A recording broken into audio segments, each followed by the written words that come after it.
Array हो गया क्या, n 3 4 1 2 5, और हम लोगों को इसको करना है किस ऑर्डर में, असेंडिंग ऑर्डर में। चलिए अब आपसे पूछते हैं कि इसमें टोटल नंबर ऑफ एलिमेंट्स की संख्या कितनी है, एलिमेंट्स की संख्या टोटल 5।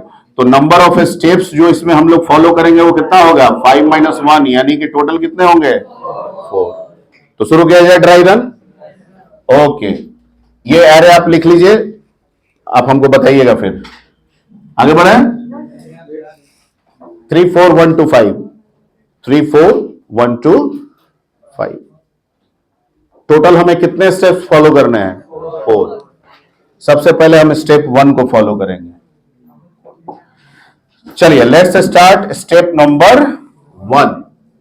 सबसे पहले स्टेप नंबर 1 यहां हम लिख देंगे, और यहां जो हमने एरे लिया है वो एरे लिख देंगे। एरे में क्या था हमारा वैल्यू, 3 4 1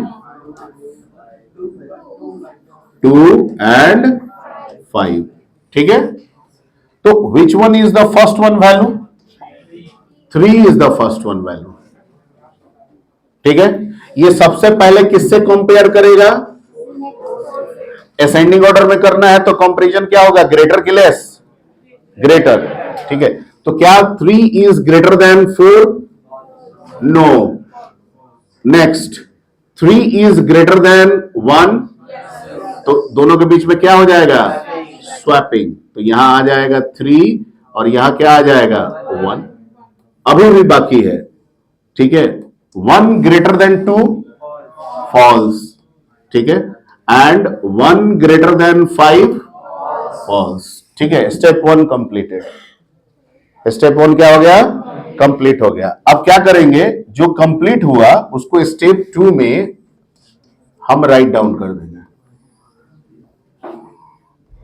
ठीक, तो यहां आ गया 1, यहां आ गया क्या, 4, यहां 3, यहां 2, और यहां क्या, और इस वाले को क्या कहे थे कि इसमें क्या करना है, हमको इग्नोर कर देना है। ठीक, तो जैसे ही हम इसमें इग्नोर करेंगे, जो फर्स्ट वन वैल्यू होगा वो कौन बन जाएगा, 4 लिखा हुआ है, next one will be the first one. ठीक है, तो 4 अब कंपेयर करेगा किससे, स्टेप 2 में 3 से। 4 ग्रेटर देन 3, ट्रू। तो यहां आ गया 4 और यहां आ गया क्या आपका, ठीक है, 3 ग्रेटर देन ट्रू, ट्रू। तो यहां आ गया आपका 3 और यहां आ गया आपका क्या, 2। 2 ग्रेटर देन 5, फॉल्स। स्टेप 2 भी कंप्लीट हो गया आपका। ठीक है, अब हम इसको क्या करेंगे, स्टेप 3 में राइट करेंगे, स्टेप 3 में। ठीक है, क्या क्या राइट हुआ इसमें, 1 2 4 3 5। ये तो पहले से इग्नोर था। ठीक है, इस बार ये भी क्या हो गया, इग्नोर हो गया।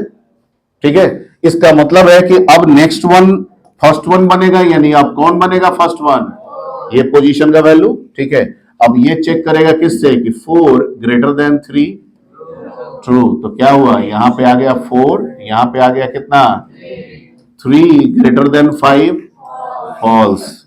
Right the step number 4, step number 4, और इसको आप पूरा का पूरा उतार दीजिए। तो 1 2 3 4 एंड 5। अब यहां पे तीनों क्या हो जाएगा आपका, इग्नोर हो जाएगा। तो इसका मतलब है कि फर्स्ट वन कौन बनेगा अब, 4, और 4 चेक करेगा कि 4 greater than 5, no sir, false. Step complete हुआ, आपका सारा वैल्यू असेंडिंग ऑर्डर में क्या हो चुका है, अरेंज हो चुका है। ठीक है, तो this is the dry run about the selection sort. Clear. चलिए इसी में थोड़ा सा हम लोग लॉजिक डिस्कशन करते हैं कि लूप वगैरह कैसे चलेगा, और क्योंकि हम लोग इस ओवरऑल ये इस टेक्निक को प्रोग्राम के थ्रू इंप्लीमेंट करेंगे क्यू बेसिक में, तो लॉजिक थोड़ा सा डिस्कस करते हैं। अच्छा, अगर मान लीजिए जो स्टेप काउंटिंग हो रहा है इस पर्टिकुलर प्रोसेस में, वो कैसे हो रहा है, 1 2 3 4, कैसे हो रहा है step counting, 1 2 3 4, S1 S2 S3 S4। ठीक है, क्या ये जरूरी है कि काउंटिंग 1 to 4 करेंगे तो ही 4 टाइम्स होगा? क्या 0 to 3 करेंगे तो 4 टाइम्स नहीं होगा? होगा। ठीक है, अब सवाल ये उठता है कि हम ऐसी बातें क्यों करें? सर 1 2 3 4 आपने लिख दिया है तो 1 2 3 4 करके ही छोड़ दीजिए। कभी कभी क्या होता है कि काउंटिंग वैसा रखा जाता है जिससे हमारे टेक्निक में कुछ सहूलियत मिले। ठीक है, यहां पे 1 2 3 4 रखने से डायरेक्ट रूप से हमको कोई सहूलियत मिल नहीं रहा है। ठीक है, अगर हम इस काउंटिंग को 0 1 2 3 कर दें तो डायरेक्ट रूप से हमको एक फैसिलिटी मिल जाएगा। ठीक है, कैसे सर? तो अगर मान लीजिए कि इस काउंटिंग को मैं 1 के बजाय क्या कर दूं, 1 2 और 3, तो काउंटिंग भी पूरा हो गया। ठीक है, अब कह रहे हैं कि जब काउंटिंग नंबर 0 है, स्टेप नंबर क्या है, 0 है, तो आप देख रहे हैं कि की वैल्यू भी उस समय क्या है, 0 है।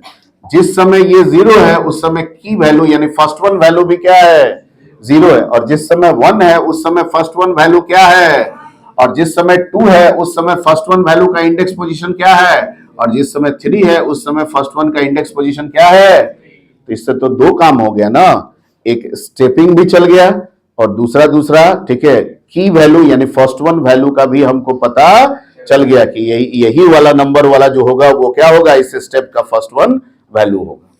Point clear? ठीक है सर, ठीक है, फर्स्ट वन का तो आपने क्लियर कर दिया और स्टेपिंग का भी क्लियर हो गया। कंपेयर कैसे होगा?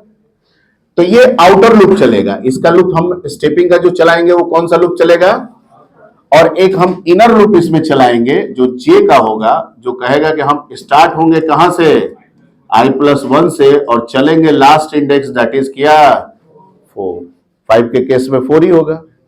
ठीक है, तो लास्ट इंडेक्स कहां तक चलेंगे, 4 तक। अब देखिए जब i का वैल्यू 0 होगा तो इनर लूप में जे कहां से स्टार्ट करेगा, 1 से, कहां तक, 4 तक। तो 0 1 से, 0 1 से, 0 2 से, 0 3 से, 0 4 से। समझ में आई बात? फिर आया, क्योंकि आउटर एक बार चलेगा तो इनर जितना बार आप डिफाइन करेंगे उतना बार चलेगा।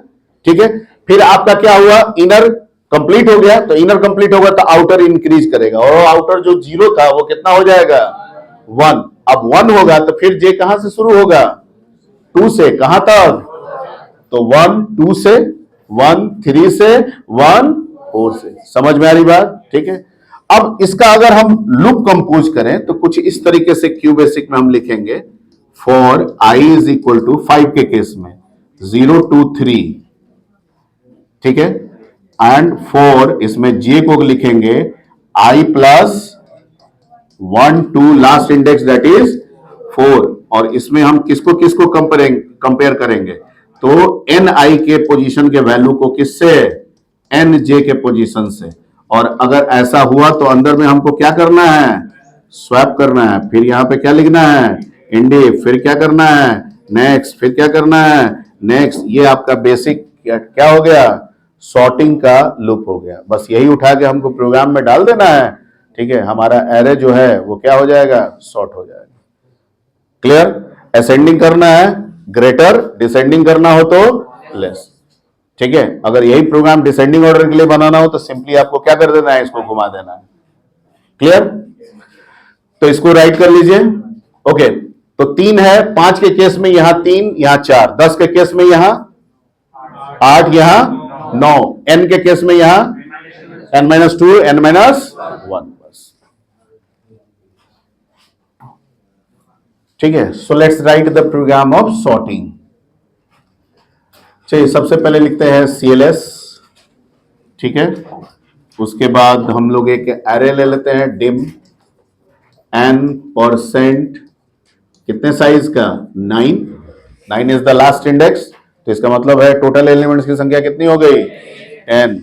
ठीक है, और सबसे पहले हम एक लूप चला देते हैं, for i is equal to 0 to कहां तक, 9, और इसमें इनपुट करा लेते हैं, इनपुट इंटर वैल्यूज।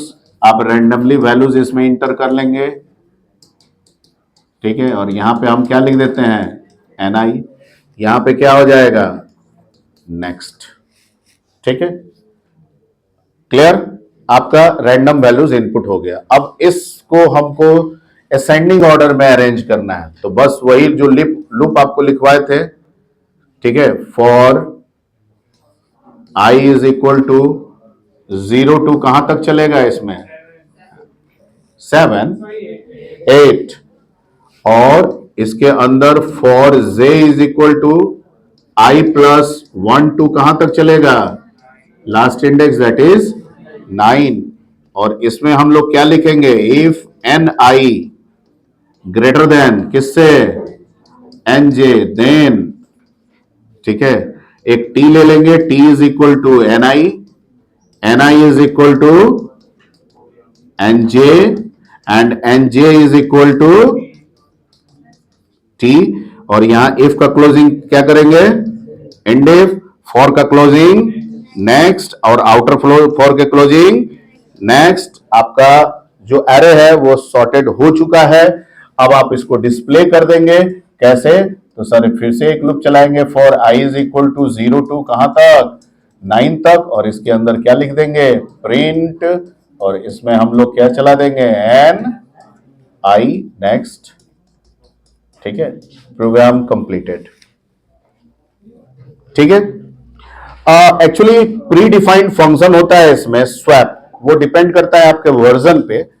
तो आप इस प्रोसेस के लिए, ये 3 लाइन प्रोसेस के लिए एक सिंगल लाइन आप प्री डिफाइंड फंक्शन का भी इस्तेमाल कर सकते हैं।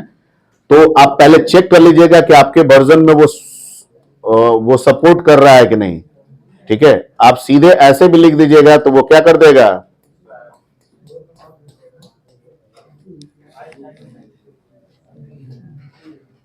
ठीक है, क्यों, क्योंकि ये प्री डिफाइंड फंक्शन है। Completing the today topic, that is the sorting. Okay.